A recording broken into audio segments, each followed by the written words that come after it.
Hi and welcome back to my channel. Today I'm going to show you how I made this Jack Skellington inspired dress. As the title screen says, this is my first commission ever. The young lady who asked for this dress saw this image on Pinterest and wanted it recreated for her to be able to wear on Halloween. I did do some research on this dress. It is actually made from a knit material, and it was a custom dress for somebody else back in 2015, I believe. The material that was used was primarily knit. My dress is actually made from cotton and a twill suit and a little bit of boning. And the cotton material is overlaid with a spider web styled lace. So this video is all about how I made the pattern and created the dress with my cute little helper. So the first thing I did is I took my dress form and I made it to the size of my client. I covered it with saran wrap and covered it with masking tape so I can make a pattern.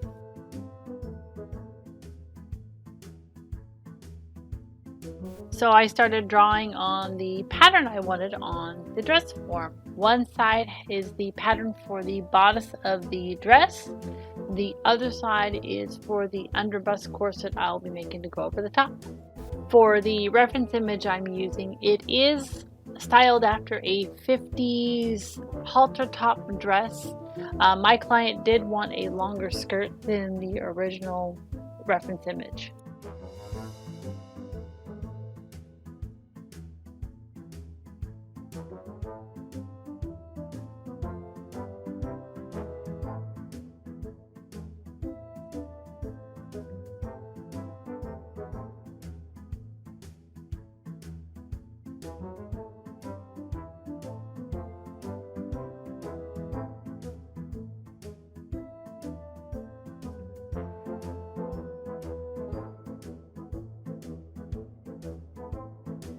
Now it's time to trace those pattern pieces from the dress form onto some paper. I did add a 1/2 inch seam allowance to these pattern pieces as well, and then I created a mock-up to try on my client later.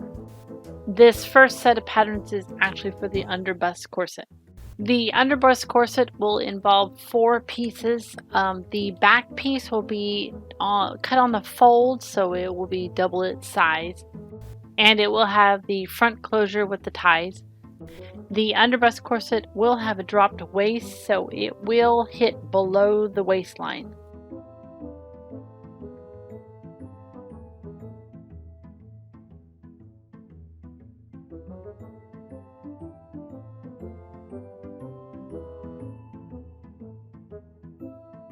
The bodice of the halter dress consists of 5 pattern pieces, whereas the front piece will be cut on the fold to create that sweetheart neckline.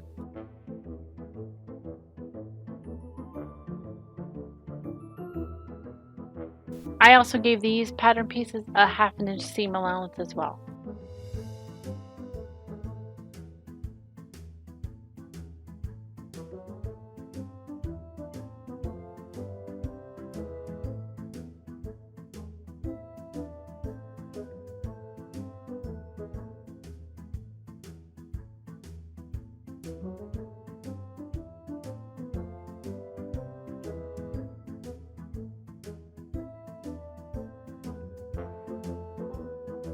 This is the fabric I used for the mock-up that I will try on my client later.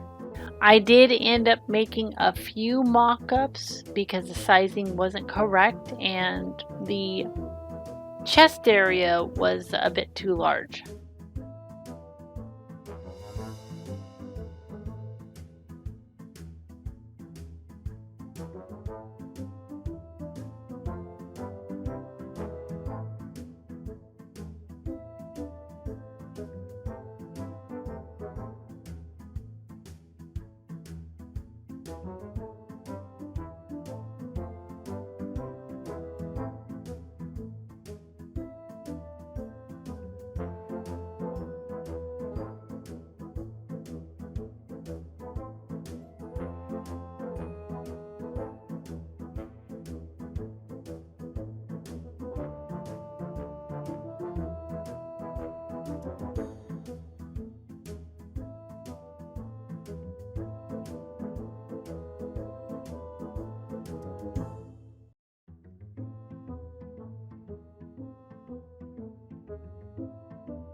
The dress itself will have a zipper in the back, and when worn together, the underbust corset will hide that zipper.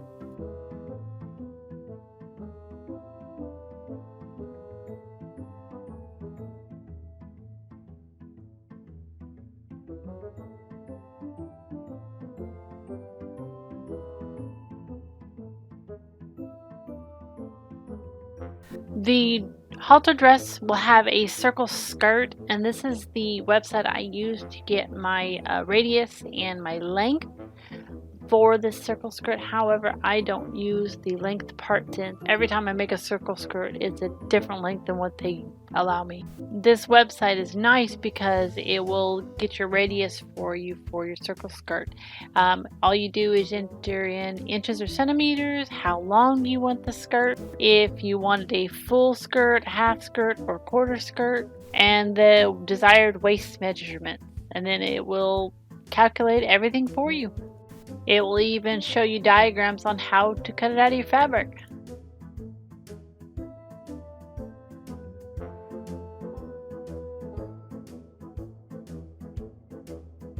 Once the mock-ups are sized properly, it's now time to cut the pattern pieces out of the real fabric. I used this white cotton. I had 10 yards of it, but I did not need that many. I started with the circle skirt first since that's what is the bulk of the dress. I did make the length of the circle skirt about 30 inches since my client is only about 5'1", but I did end up cutting about 4 inches off it since we didn't want it down to the floor.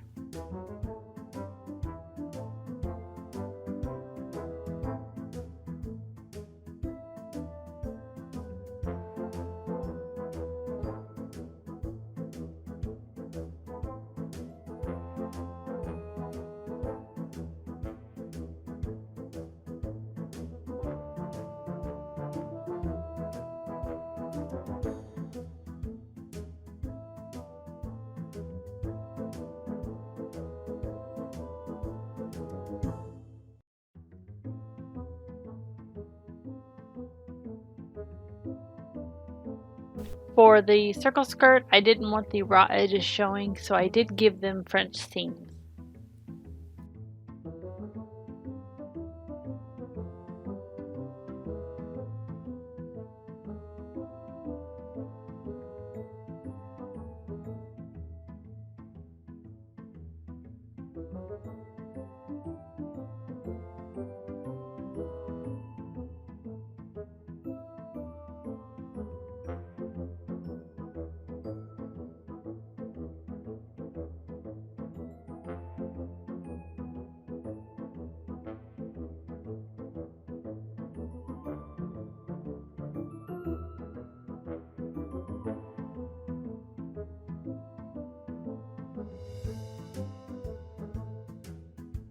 I used the same measurements to cut the circle skirt out of the spiderweb fabric.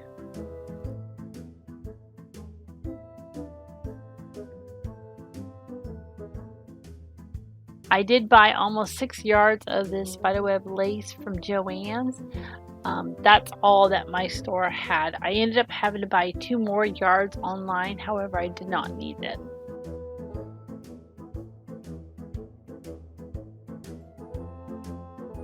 And I found out I do not like working with this stuff. This stuff does not cooperate whatsoever. I did make the lace the same way as I did the white circle skirt. However, afterwards I regret doing this. I should have left the circle skirt in the white unsewn and then just overlaid this material on top. You'll see later on that I did that with the bodice, and I should have done that with the skirt as well. That probably would have made my life a little bit more pleasant. Since the spiderweb is stretchy, you'll see that I did not cut the spiderweb fabric out as large as I did the white circle skirt. Therefore, that's one reason why I had to cut the hem down a little bit. Here I'm basting the spiderweb lace fabric onto the waist of the circle skirt. This circle skirt laid out took up about half of my dining room. That was about 6 feet by 6 feet, and that was a large skirt to hem.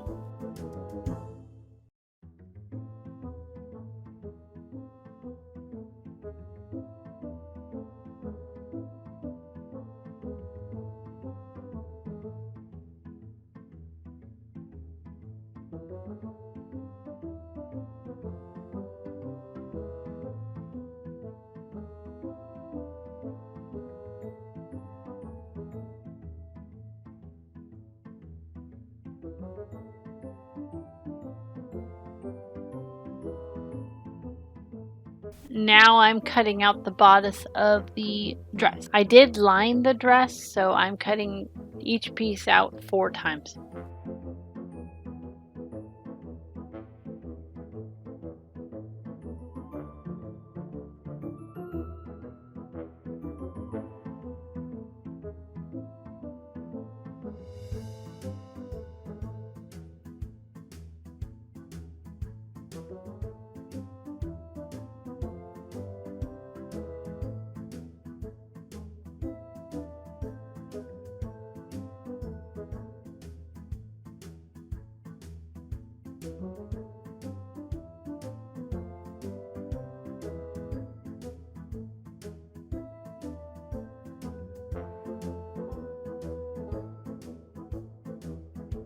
This is what I should have done with the circle skirt. Each piece of the bodice that is going to be out on the outside, I overlaid with the spiderweb fabric, and then I basted it onto that fabric before I sewed all those pieces together.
I did iron each piece out just to make sure it was perfectly flat before I basted them, and then on the back of each piece, because I got confused, I wrote down in a pencil of which piece it was.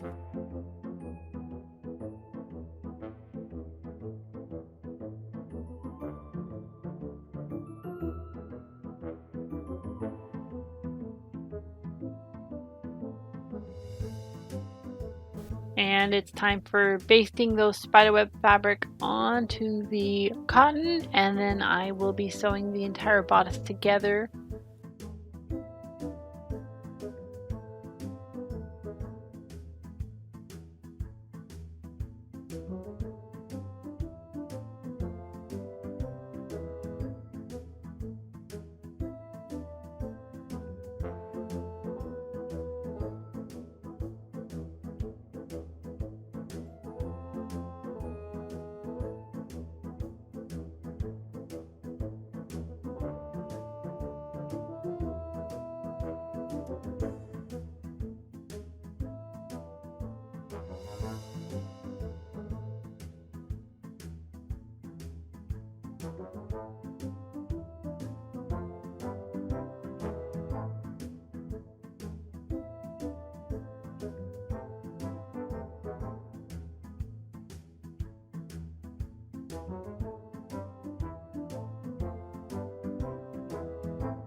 Here I'm just cutting out the bodice piece for the lining.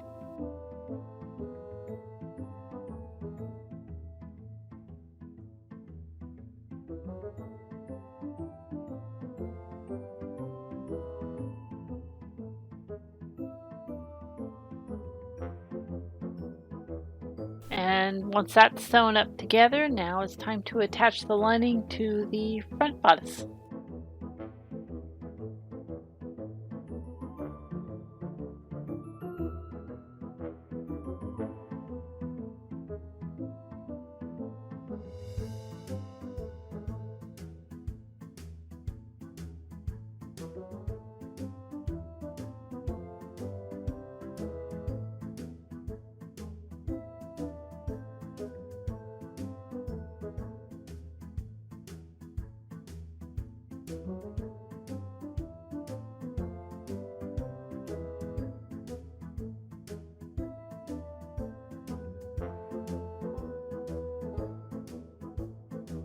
Right now I'm just cutting off the extra seam allowance to eliminate bulk before I flip it right side out.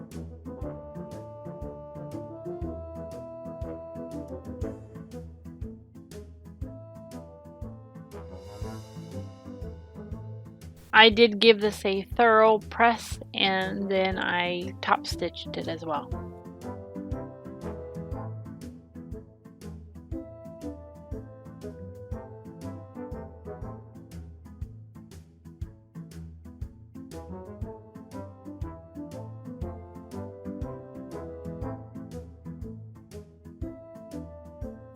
I evened up the bodice and now it's time to attach the skirt.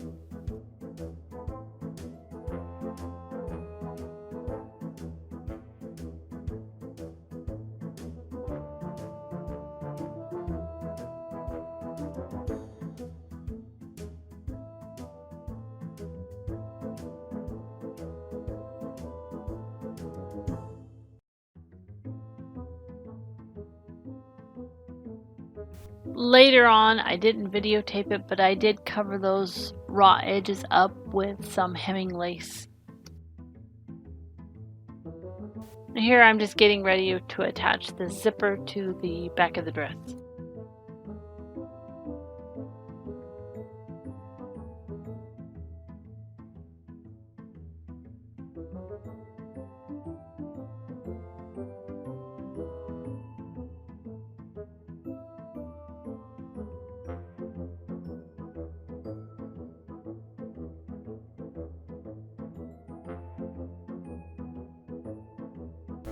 As for the straps for the halter, all I did was cut a 12-inch by 2-inch strip 4 times. I sandwiched the spiderweb fabric and basted it onto one piece for each strap, and then I sewed them up together.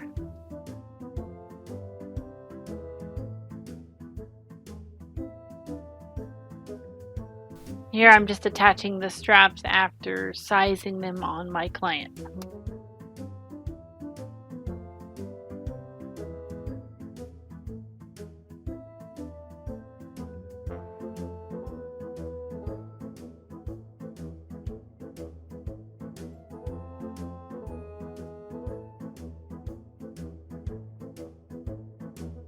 I did attach a hook and bar to the straps for the closure, and then I sewed a pretty glittery button on the outside. For the underbust corset, I actually purchased a second-hand pinstripe suit to represent Jack's stripes on his suit. And I used a black cotton material for the lining.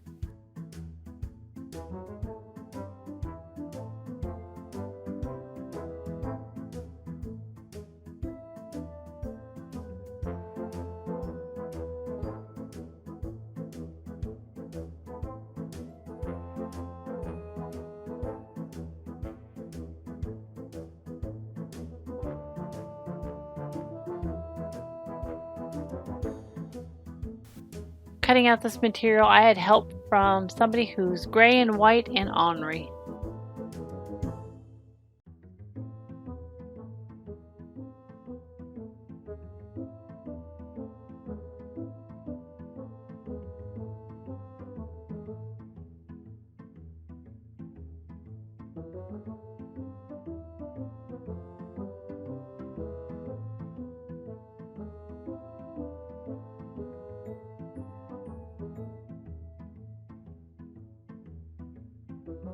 And here is the lining and the pinstripe material cut out and pinned together for the underbust corset. Now it's just time to sew up those seams.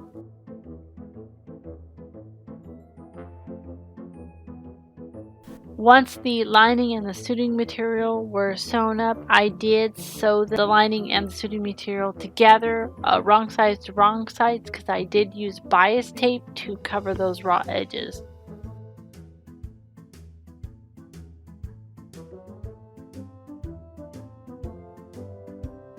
Here I'm pressing down the seam allowances for the lining to add the twill tape I'm going to use for boning channels. I did use large zip ties for boning since it's similar to regular plastic boning.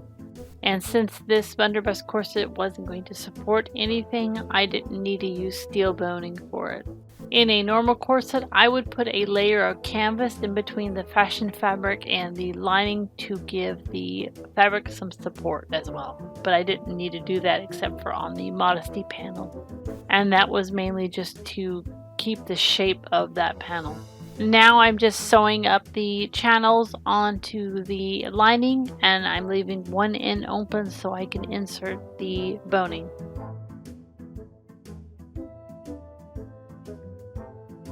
Even though this corset wasn't going to support anything, I still did give it 8 bones.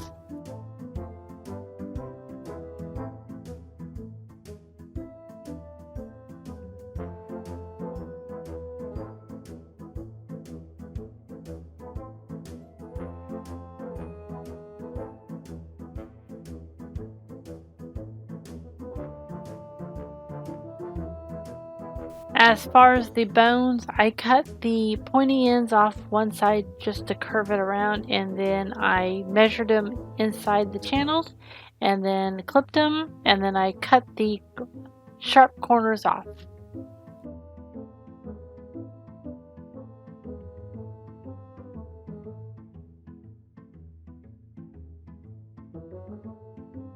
And then sewed those openings closed.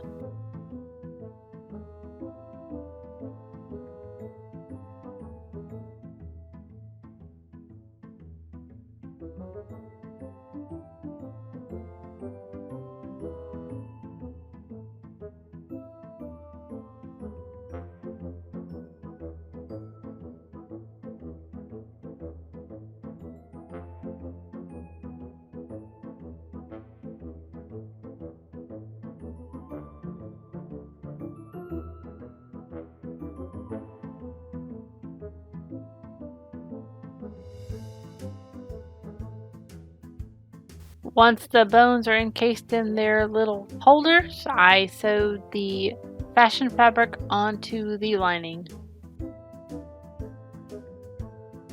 I did take care to match up the seam to bone because I wanted those bones to sit right on where the seams are on the fashion fabric.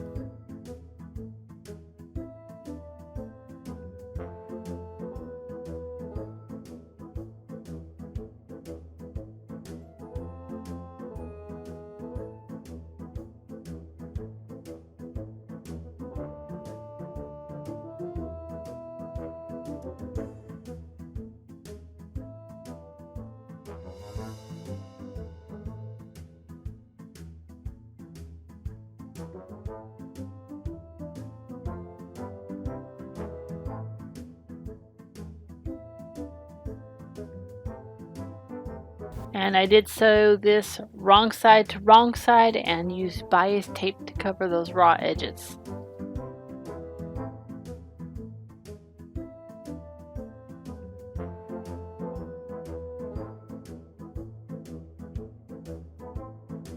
With the design of this dress, you're supposed to see a gap in between the two sides of the corset, so there will be a modesty panel.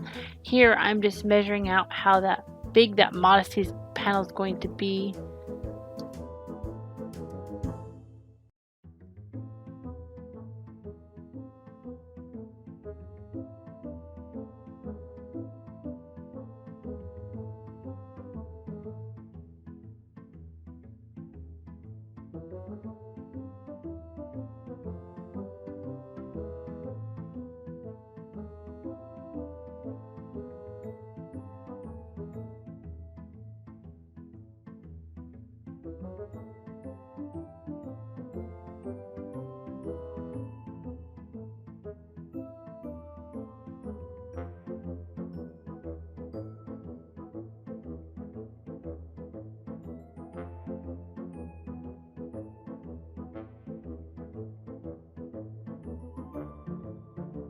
I did measure out a piece of canvas to put in between the lining of the modesty panel and the fashion fabric, just to stabilize it and have it keep its shape.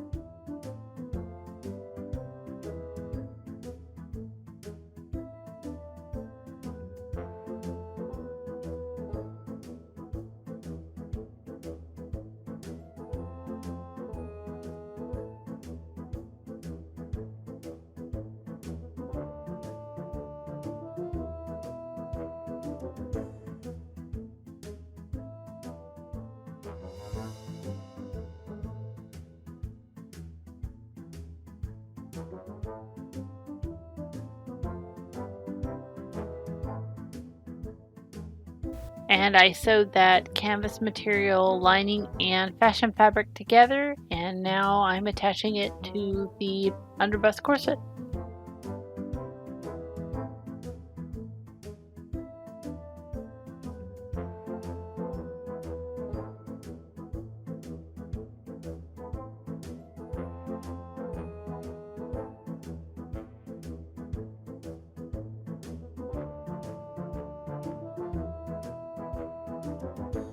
I used 14 grommets on this underbust corset, 7 on each side, and I used the half-inch size.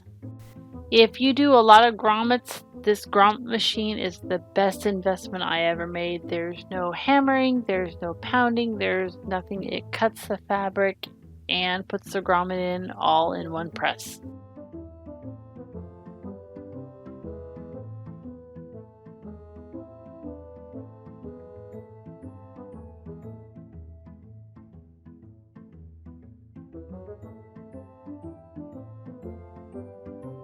And you can't have a Jack Skellington inspired dress without Jack Skellington.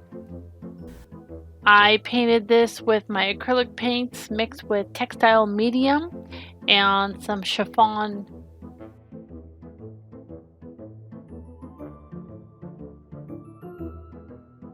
I did mess up his left eyebrow a little bit, but later on I did fix it.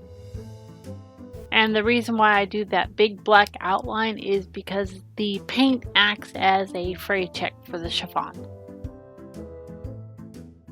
I did hand stitch this onto the dress with some black embroidery thread. I did a messy stitch to kind of resemble the Tim Burton world.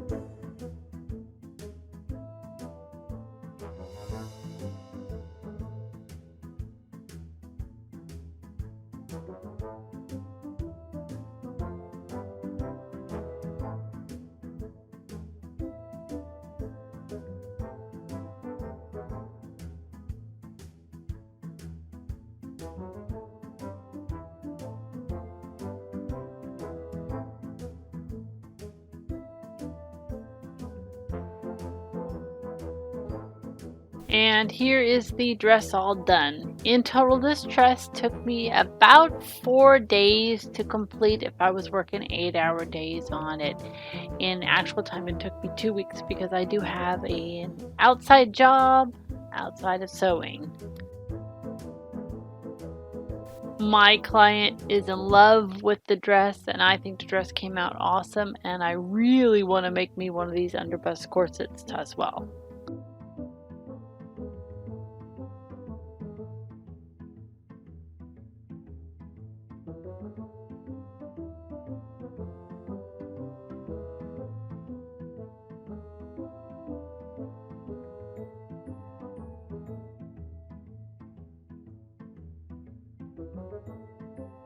And as a bonus, I had plenty enough material to go ahead and make my daughter one as well. I just shortened the skirt a bit though.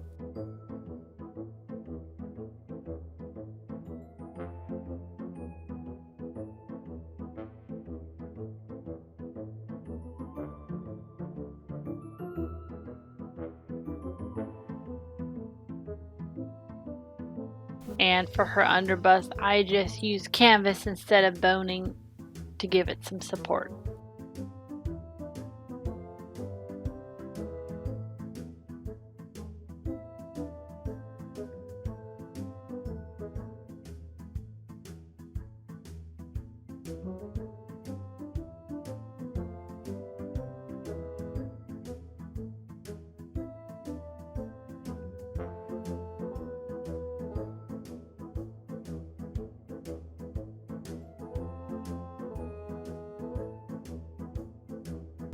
If you like this video, please like, subscribe, and share.